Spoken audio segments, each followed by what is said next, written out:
Hi guys, welcome to my channel. இன்றைக்கி வந்து செம்ம டேஸ்ட்டாக செம்ம ஈஸியான மெத்தடில் வந்து கேரட் பொரியல் எப்படி செய்கிறதுன்னு சொல்லி நம்ம பார்ப்போம். அதுக்கு முன்னாடி நீங்கள் என் வீடியோ ஃபஸ்ட் டைம் பார்க்குறீங்கன்னா மறக்காமல் லைக் பண்ணுங்கள், ஷேர் பண்ணுங்கள், பக்கத்துலேயே சப்ஸ்கிரைப் பண்ணுங்கள்.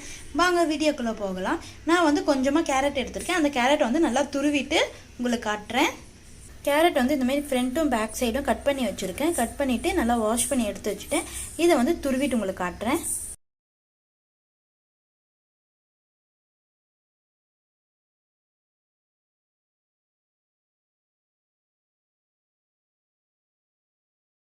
கேரட் இந்த மாதிரி நல்லா துருவி எடுத்து வச்சுக்கோங்க. இது பார்க்க கேக் மாதிரியே நான் ரெடி பண்ணி வச்சுருக்கேன்.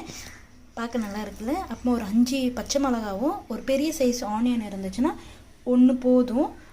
இந்தமாரி சைஸ் இருந்துச்சுன்னா 1 போதும். இல்லை இதோட சின்னதாக இருந்துச்சுன்னா ஒரு 2 எடுத்துக்கோங்க. ஏன்னா ஆனியன் நிறைய போட்டால் கொஞ்சம் டேஸ்ட் நல்லாயிருக்கும். சரி, நான் ஆனியனும் பச்சை மிளகாவும் கட் பண்ணிட்டு உங்களுக்கு காட்டுறேன்.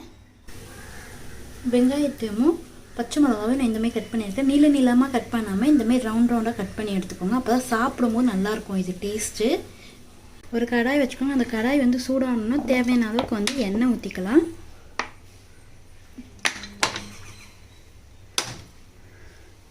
கொஞ்சம் அந்த எண்ணெய் வந்து நல்லா சூடாகிட்டு வரட்டும்.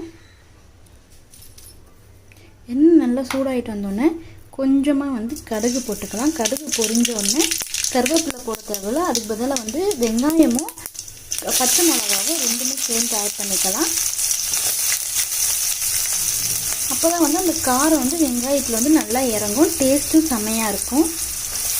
வெங்காயத்தை நல்லா வதக்கிக்கலாம். வெங்காயம் வந்து நல்லா வதங்கணும். வெங்காயமும் பச்சை மிளகா வதங்கிடுச்சு. அந்த டைமில் வந்து லைட்டாக வந்து கருவேப்பிலையை போட்டுக்கலாம். கருவேப்பிலையும் போட்டு லைட்டாக ஒரு வதக்கி வச்சுக்கிட்டு நம்ம ஏற்கனவே வந்து துருவி வச்ச கேரட்டை வந்து குள்ளே போட்டுடலாம். போட்டு அதை வந்து நல்லா மிக்ஸ் பண்ணி எடுத்துருவோம். எல்லாமே நல்லா மிக்ஸ் பண்ணிவிட்டேன். ஒரு 5 மினிட்ஸ் விட்டிங்கன்னா அதே வந்து நல்லா குக் ஆயிரும். தண்ணி எதுவுமே ஊற்ற வேண்டாம். ஒரு அரை வேக்காடாக இருக்கும் போதே வந்து நம்ம ஆஃப் பண்ணிடுவோம். அப்போ சாப்பிடும்போது டேஸ்ட் வந்து அல்டிமேட்டாக இருக்கும். நான் வந்து அப்படி தான் செஞ்சு சாப்பிடுவேன்.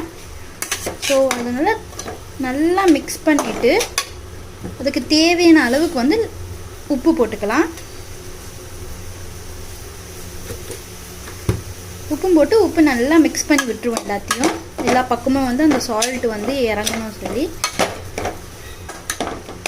இதை வந்து க்ளோஸ் பண்ணிடுவோம். ஒரு 5 மினிட்ஸ் கழித்து வந்து பார்ப்போம் எப்படி இருக்குன்னு சொல்லி. 5 மினிட்ஸ் வந்து பார்த்திங்கன்னா இந்தமாதிரி அரை வேக்காடாக இருக்கும். இதையிலே வந்து நம்ம ஸ்டாப் பண்ணிடணும். அவ்வளோதான், கேரட் பொரியல் ரெடி ஆயிடுச்சு.